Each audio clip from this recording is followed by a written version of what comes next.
Hey everybody, my name is Bruce Katlin, also known as Coach Katlin, and welcome back to another brief and free tip on how to coach yourself to success and happiness.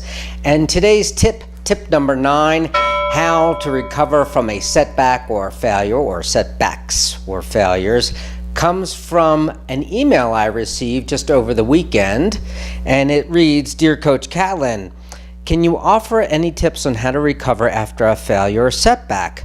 When things don't work out as I had hoped, I lose confidence and end up doubting myself and my abilities and dwelling on the mistakes I've made.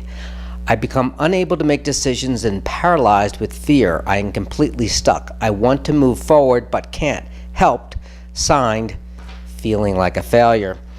Well, that is a common feeling, and first of all, feeling like a failure. You're not a failure, and you have a lot of courage for just writing in and asking for help. I like to replace the word failure with, or failures with, lessons learned. Now, of course, if you have a project at work and your boss comes to you and you said you didn't meet the criteria, the project failed. Okay, fair enough. I like to change the words into something that is more positive for me. So, people who are really strong in life and really successful, whatever that means to you, welcome opportunities and challenges, but it's really impossible to enjoy the benefit and reap the benefit of a successful project, let's call them projects, without the failures. It doesn't come any other way.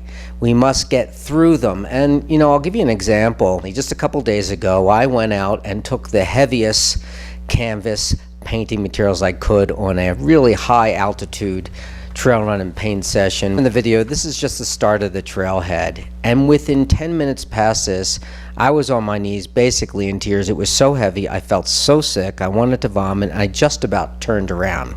And then I remembered I have to practice what I preach and to go forward. But I regrouped, and it's all mental for me, and I pushed on and made it all the way up to the top to where I was going to camp and paint for a few nights.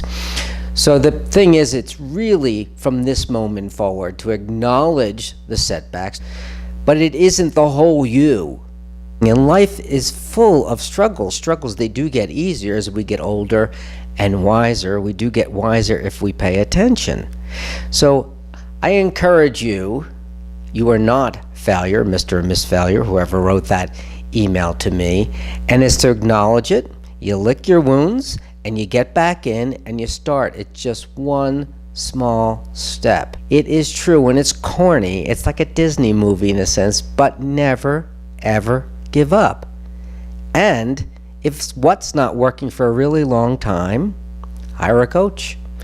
Ask a trusted colleague or friend. Ask someone who's doing what you want to do, how they got through it. Change a game plan. Put it out there in the universe, but never, ever give up. You will eventually get there. Put down the bat you're beating yourself up with, Mr. and Miss Failure, and hit yourself with a feather instead. So that is today's tip on how to recover from a setback or failure. Please send me your topics or tips for future videos, and I will consider posting them. And until then, I am wishing you much success and happiness. This is Coach Katlin. I'll see you tomorrow.